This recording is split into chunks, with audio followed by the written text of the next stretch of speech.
Section 302.13 of the Coastal Act encourages developments with lower cost and recreational facilities, providing public recreational opportunities.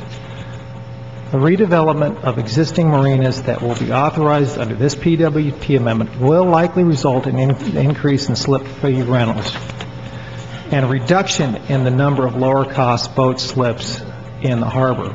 One way to ensure that recreational boating will remain more affordable is by ensuring the slip mix that includes slips for smaller boats.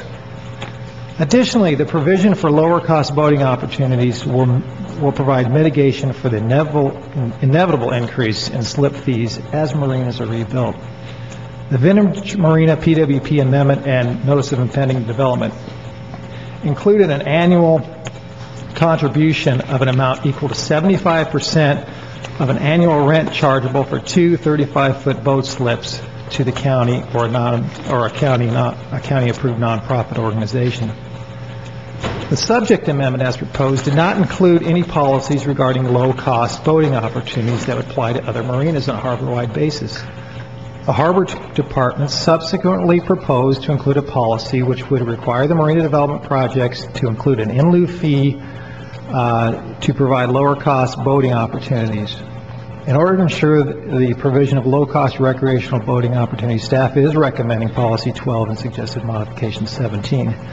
And Policy 12 requires that development or redevelopment of marinas or boat slips, not including commercial sport fishing, include the provision of an in lieu fee to the county or a nonprofit organization acceptable to the Executive Director of the Coastal Commission to be used for scholarships for youths to participate in boating programs, for the purchase of sail training vessels, funding of transportation to bring youths to the harbor, and for other similar programs to enhance lower cost boating opportunities.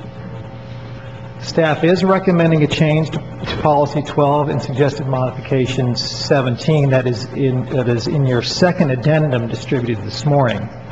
Staff worked with the County Harbor Director yesterday afternoon and worked out some revised compromise language for the in lieu fee lower cost boating opportunities. The suggested in lieu fee is the equivalent financial value of one 30-foot boat slips for each 100 slips that are replaced or redeveloped for slips over 32 feet 1 inch, or in other words, the in lieu fee would not apply to slips in Category A. For marinas containing fewer than 100 slips, the in lieu fee would be prorated based on the number of slips. The payment of the in lieu fee to the county would commence upon completion of the marina redevelopment construction and continue annually throughout the course of the ground lease. According to the Harbor Department, based on most recent information, the current average value of a 30-foot boat slip rental for 1 year is about $5,000. The proposed suggested modification acknowledges that the smaller boat slips do provide a relatively low-cost boating opportunity, and the in lieu fee should not apply to these smaller slips. As in the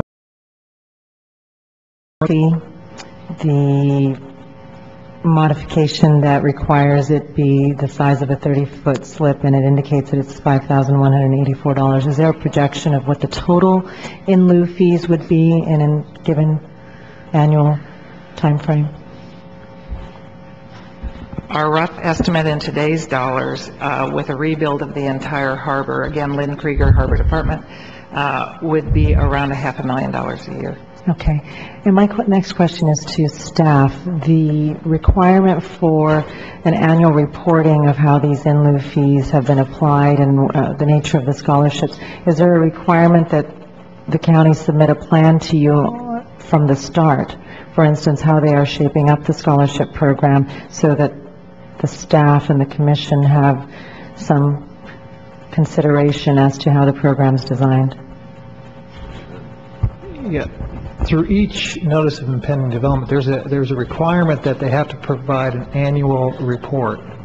And as part of that report, they have to explain where that money is going to what programs, and what percentage of the money is being... So isn't that after the fact, so you don't believe you should have any sort of input on how these scholarships are applied? So they're providing an annual report to the programs already developed by them. What if the program's not acceptable in terms of providing access to, say, it's important to us that the access be to the general public, given the demographics of this county, the general public would probably be of a lower income status.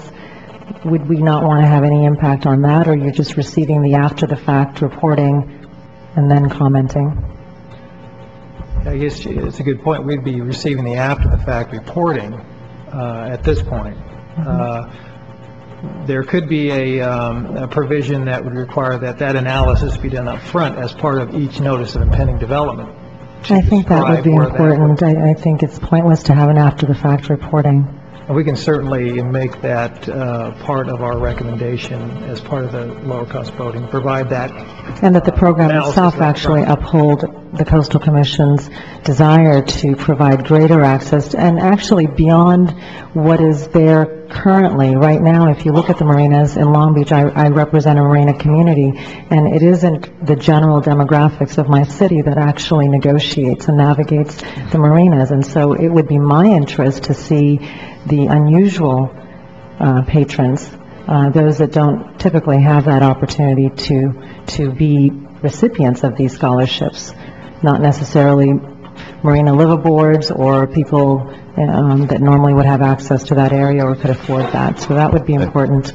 I think that's an excellent idea, and we'll incorporate that as our suggestion, but if you would incorporate that into your plan. All right, Ms. Krieger? Yes, Ms. Krieger again from the Harbor Department. We would happily accept that. We currently have a scholarship program administered through the Boys and Girls Club, so we would be happy to prospectively. Excuse me, I thought that this was incorporated when we last passed this thing to get us off the rental of the slip, and it went to the program that went to the outreach thing. It was, but so this is Commissioner Lowenthal is correct. It would be reported to us after the fact. We wouldn't be looking at the kind of program before they are, the funds are used. But we directed it to go to a program that we reviewed before.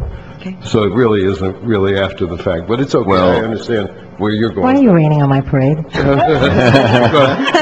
Because you're a day late and you weren't here when school was first held, and I'm just trying to bring you up to speed so we don't have to replicate what we've already done. And I don't want to get confused in the direction here, because before this was straightened out last time, we used to get a slip dedicated to a club to give lessons in boating, which I thought was absolutely not effective. So we've made a quantum leap to that. So I don't want us just to get confused. Okay, and actually, if that were the case, that should be articulated in the staff report so that you're not relying on individual memories from meeting to meeting, because I think we too shall slip on that. So You're actually both right.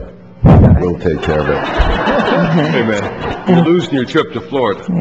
Chairwoman, if I still have the floor. Yes, you do, Mr. Lowenthal. Perhaps I can ask my last question.